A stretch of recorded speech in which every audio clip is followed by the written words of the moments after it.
Vous aimez ça entendre parler de jeu? Ben j'espère parce que vous allez être servi dans cette vidéo. L'école du jeu, en partenariat avec la boutique L'Imaginaire. Au-delà de vos attentes.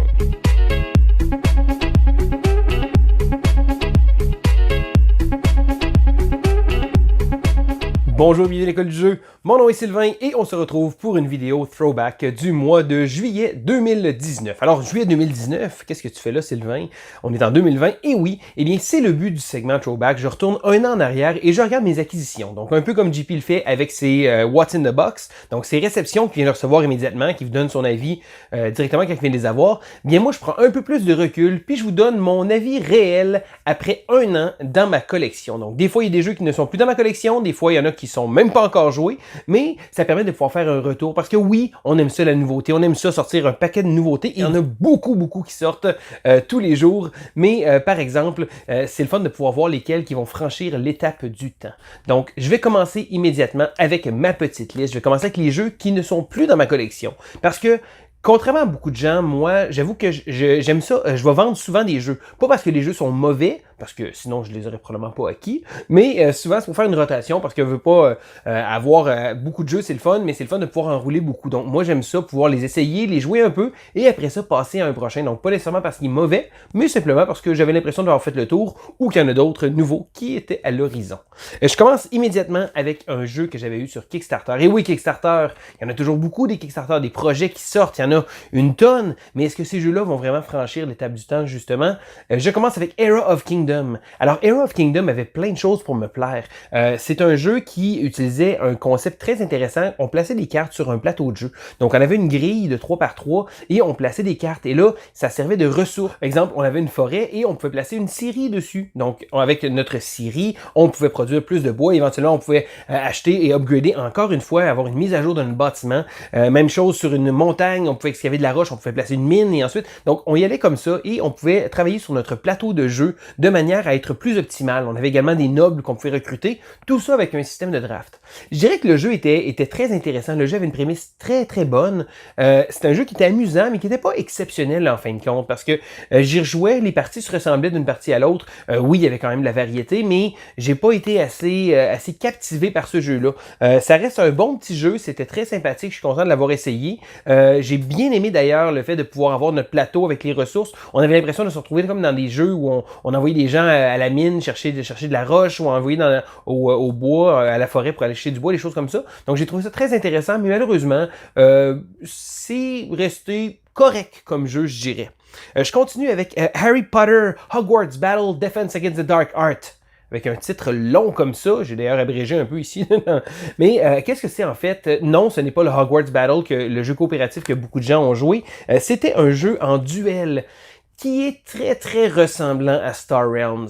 Le problème avec ça, c'est que Star Realms est un excellent jeu. Mais il y a Hero Realms et je préfère encore plus, pour ma part, Shard of Infinity. Et là, ça fait un paquet de jeux qui font toutes des petites choses différentes, mais pas assez à mon avis. Donc, Dark Art, c'est un jeu intéressant, c'est un jeu de duel, c'est parfait pour les amateurs de Harry Potter, ça c'est numéro 1. C'est certain que c'est le genre de jeu qui va leur plaire, mais pour moi, je trouvais que le jeu offrait pas assez pour moi, et c'est la raison pour laquelle il n'est plus dans ma collection. Je continue avec Imperial Settlers Roll and Write. Imperial Settlers, pour moi, est une franchise que j'adore. J'ai le jeu original, j'ai Empire of the North, c'est un concept de jeu que j'aime beaucoup, le tableau building, des choses comme ça. Quand ils sont venus avec leur jeu à la sauce Roll and Write, je me suis dit, tiens, parfait, c'est excellent. Surtout qu'ils profitent un peu de la vague que les Roll and Write avaient.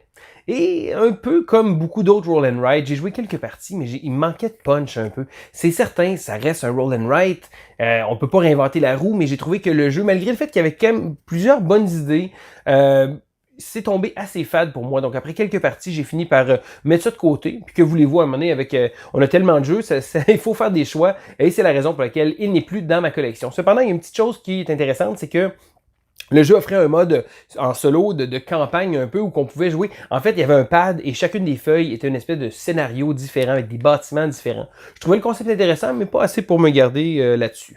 Et je continue avec un autre jeu, et là, c'est drôle, hein, j'enligne tous les jeux qui sont plus dans ma collection, et ceux-là, tout le temps avec un petit quelque chose de négatif. C'est le jeu Villagers, un jeu de draft. Le jeu avait un bon concept, donc de faire des chaînes, donc avec un personnage, on peut en débarrer un autre, et ça nous prend un autre. Et j'ai trouvé que le jeu était quelconque. Même vraiment quelconque. Je l'ai gardé dans ma collection un bon bout de temps. Je me disais comme, je vais trouver le bon moment. À un moment donné, je vais sortir, ça va prendre comme jeu. Et non, c'est tombé réellement à plat. Donc, Villagers, pour moi, a été une déception. Un jeu très ordinaire. Hein? C'est même pas correct, c'est même pas bon, c'est juste quelconque. Donc, c'est mon avis par rapport à ce jeu-là. Je continue encore là dans ma petite liste. On y va avec un jeu, et celui-là fait partie de la collection, et il reste. C'est probablement un des jeux les plus joués, mais on s'entend, là, c'est un peu triché. C'est le jeu Impact Battle for Elements. Qu'est-ce que c'est? On prend des dés, on les brasse dans une boîte et on réalise des effets. C'est n'importe quoi comme jeu. C'est tellement simple, mais c'est tellement amusant. On va jouer 10, 15, 20, 30 parties de suite. En gros, qu'est-ce qu'on va faire? C'est qu'on a la boîte de jeu et on va prendre un dé. Et les dés ont, bon, bien entendu, c'est des dés à 6 faces. Et ils ont un symbole. Donc, il y a un symbole différent. Il y a un symbole qui est noir. Donc, il n'y a rien dessus. Donc, on va lancer un dé dans le milieu, dans l'arène. Et on va regarder. Si jamais les symboles sont identiques, on peut les récupérer. Et là, avec des règles optionnelles que je suggère fortement, les faces de dés ont chacun des pouvoirs. Donc, on va prendre le dé, on va essayer de le lancer, on va essayer de faire bifurquer les autres dés dans l'arène, on va essayer que ça sorte pas de ça. C'est terriblement simple, terriblement efficace. On peut finir une soirée, on est 5 autour d'une table à être debout, à lancer des dés dans l'arène. C'est vraiment divertissant. J'ai arrêté de compter les parties de ce jeu-là parce que, comme je dis souvent, quand on va en jouer tellement de suite. Et c'est vraiment passe-partout. Les enfants aiment ça, ça brasse des dés. En fin de soirée, c'est souvent un jeu qui va finir les soirées. Je dirais que c'est très très simple, ça prend quelques minutes à peine. Le jeu est une réédition d'un jeu qui s'appelait Strike, qui avait une espèce d'arène gladiatoriale, mais celui-là rajoute des petits pouvoirs, un petit jeu très sympathique et très grand public. Je continue et là je vais être très bref sur celui-là. J'en ai parlé lors de mon quad 9 du mois dernier. C'est le jeu X-Wing, le jeu de miniature. Donc je l'ai acquis l'an passé avec énormément de stock. J'ai pas beaucoup joué. Bon, mais j'ai joué récemment. Sinon, ça reste des petits piou-piou. On est des petits vaisseaux. Si on aime Star Wars, la propriété est là. On peut acheter plein de vaisseaux. Là, il y a une nouvelle édition qui est sortie. Moi, j'ai encore l'ancienne. Je me mettrai pas à jour avec la nouvelle. Mais ça reste qu'on a vraiment l'impression d'un combat spatial. On se déplace. Là, ça se peut que nos déplacements soient pas toujours idéal. On a également beaucoup de matériel qu'on peut acheter. On peut se drainer de l'argent bien comme il faut là-dedans, mais pour les amateurs de Star Wars, ça look. Moi, j'ai joué avec un joueur qui est pas nécessairement un gros gamer, mais que Star Wars, il aime ça, et là, il est tout de suite embarqué, vu les vaisseaux, on peut mettre des droïdes dans son vaisseau, des choses comme ça, bâtir son armée, c'est très agréable. X-Wing, un petit jeu piou-piou, très intéressant. Un autre jeu, celui-là, encore une fois dans l'espace, mais on change un peu de trame, c'est le jeu Gravity Superstar. Gravity Superstar est un petit jeu très familial. Je dirais que c'est relativement simple, mais c'est pas parce que c'est simple que c'est pas le fun. Parce que c'est un jeu que j'ai joué avec ma fille, et c'est un jeu que j'ai joué avec des amis gamers aussi. Donc c'est un petit jeu plus léger, bon c'est certain pour les gamers, mais dans Gravity Superstar, on va devoir essayer de récolter des étoiles et des points. Ce qui est intéressant, c'est que sur le plateau de jeu, parce qu'il va y avoir plusieurs petits plateaux qui vont être placés là, notre personnage, on va déplacer son orientation. Et là, lorsqu'il a les pieds dans le vide, il va tomber. Donc, en ligne droite, en descendant comme ça. Donc, selon où il va être, exemple, il se promène, il se déplace, et là, on va jouer une carte pour le déplacer. Donc, on va le déplacer. Des fois, il va pouvoir sauter, faire des déplacements latéraux. Et là, ce qu'il va faire, c'est qu'il va se déplacer. Et là, s'il n'y a rien en dessous, il va tomber et il va récolter des étoiles. Donc, on va essayer de le tourner pour qu'il aille comme ça, etc. Donc, ça devient un petit puzzle intéressant pour aller chercher des étoiles, mais aussi d'essayer de maximiser nos coûts, de manière à utiliser nos cartes de manière efficace. Et si on a la chance de pouvoir tomber sur un autre joueur, eh bien on l'éjecte du plateau et il va devoir revenir un peu plus tard. Donc un petit jeu très sympathique, Gravity Superstar, c'est très familial, mais pour ma part, j'aime vraiment beaucoup ce petit concept-là, de petits puzzles, on essaie de trouver. Et je dirais que bon, quand on joue de manière familiale, on joue plus léger. Entre amis gamers, on essaye un peu plus de se bloquer puis d'aller chercher les étoiles des autres. Un petit jeu très sympathique qui gagne à être connu. Je continue avec un jeu que j'ai parlé déjà sur la chaîne. J'ai déjà fait une vidéo, une critique complète de ce jeu-là. Critique complète, hein? C'est le jeu High Risk. High Risk est un petit jeu de push your luck, une petite boîte, un petit jeu très efficace. On va devoir tenter de pousser sa chance pour essayer d'escalader une montagne. Mais en escaladant la montagne, on va peut-être essayer de faire descendre les autres, donc les faire tomber à différents paliers comme ça. Donc un petit côté pousse sa chance parce qu'on a plusieurs alpinistes à faire monter. C'est très très simple et très très efficace. Ça joue très rapidement. Pour ma part, c'est le genre de jeu qui va sortir très facilement. Je dirais, je dois en jouer une vingtaine de parties. Donc un petit jeu très sympathique de pousse ta chance. Et étant donné que bon, les pousse ta chance des fois, c'est pas tout le monde qui aime ça, mais le fait que le jeu la durée soit très courte, ça vient vraiment aider et ça fait en sorte que High Risk est un petit jeu très sympathique. Je continue avec Critical Mass. Et là, Critical Mass, il y a 2 boîtes de base et c'est un jeu vraiment pas connu. Lorsque je l'ai reçu, premièrement, bon, c'est un jeu à 2 joueurs. Donc, on va être une espèce de robot. Imaginez-vous un mech warrior qui va affronter un autre robot. Et là, chaque mech va avoir son tableau de bord qu'il va avoir devant lui avec différentes catégories et des cubes. Et là, lorsqu'il va faire des dégâts à l'autre, il va placer des cubes dans différentes cases pour essayer de le briser. Et comment ça fonctionne? C'est un jeu à 2 joueurs uniquement. Et ce qu'on va faire, c'est qu'on va jouer des cartes de manière simultanée. Et là, on va les révéler. Et là, il y a un système d'initiative très bien pensé qui fait en sorte que souvent, on va pouvoir agir plus rapidement, mais on va avoir une attaque moins forte ou d'attaquer plus fort, mais notre attaque va arriver après.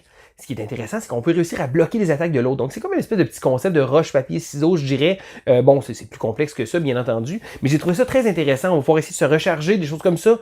Si les 2 joueurs, exemple, se rechargent en même temps, c'est parfait. Mais s'il y en a un qui veut se recharger, il reçoit un coup. À ce moment-là, même si l'attaque était tout petite, ça va le déphaser. Et je trouve que ça devient vraiment un petit jeu de bluff à 2 joueurs. On va devoir essayer d'être plus intelligent que l'adversaire, de réussir à être plus tactique que l'adversaire, avec une petite part de hasard quand même, parce que les cartes sont sélectionnées au hasard comme pas au hasard, les cartes sont sélectionnées par les joueurs, mais on ne sait pas qu'est-ce que l'autre joueur va choisir.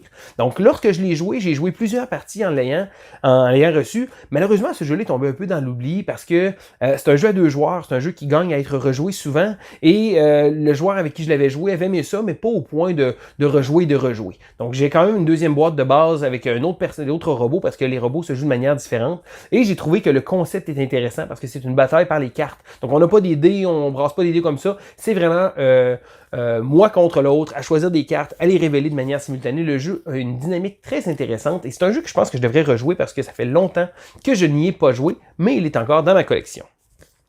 Je continue ici avec un jeu qui est dans ma collection, que j'ai très hâte de jouer, mais que je n'ai pas encore joué.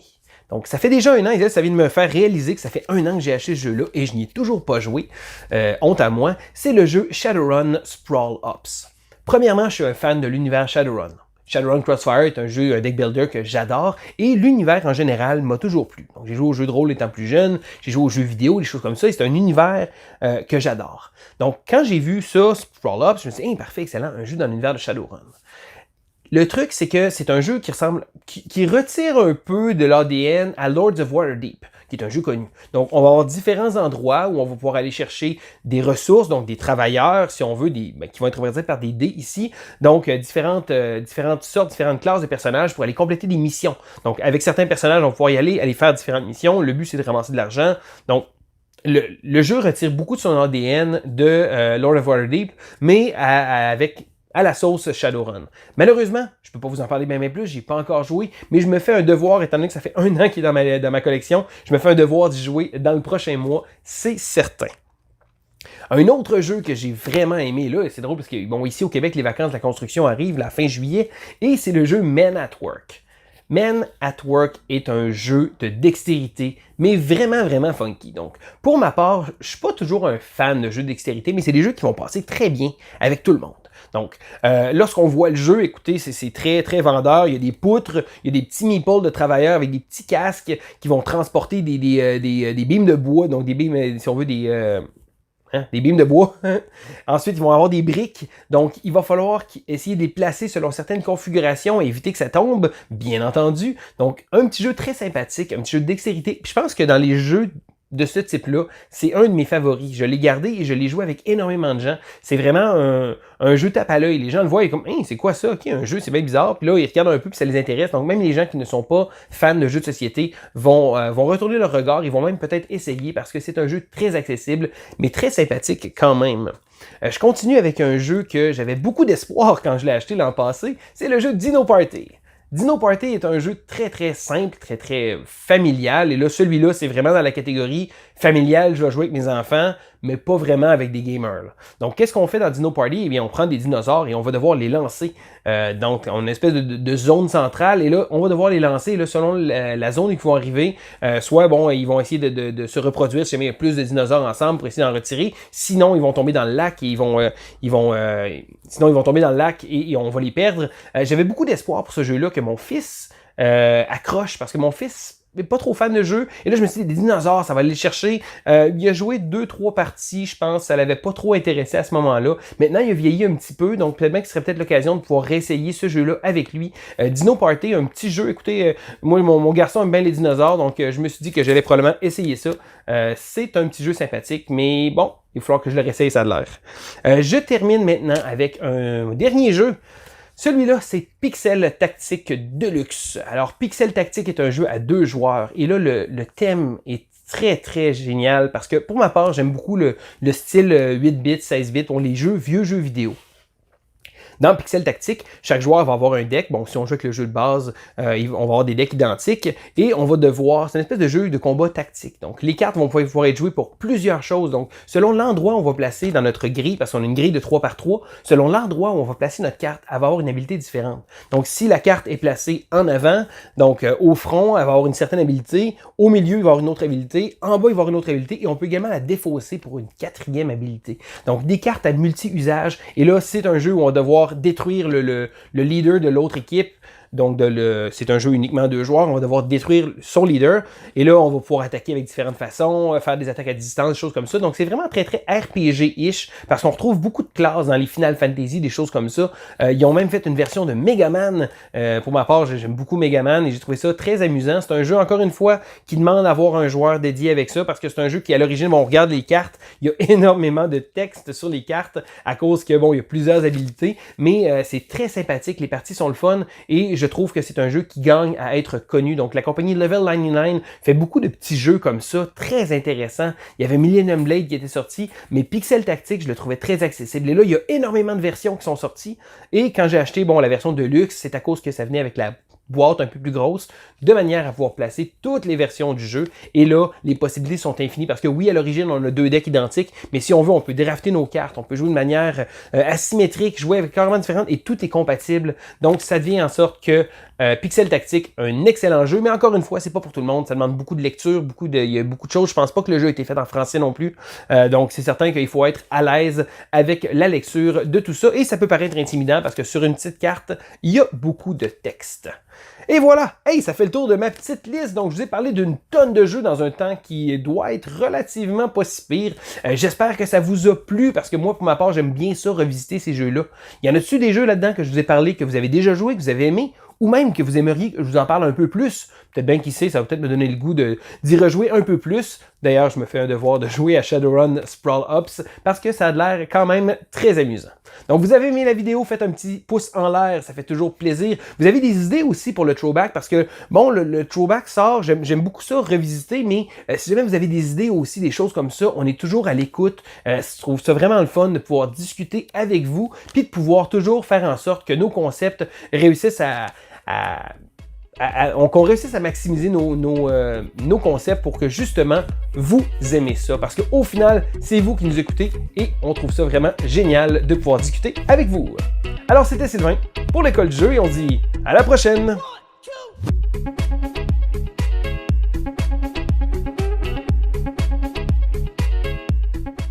Ouf! Ça faisait une tonne de jeux ça!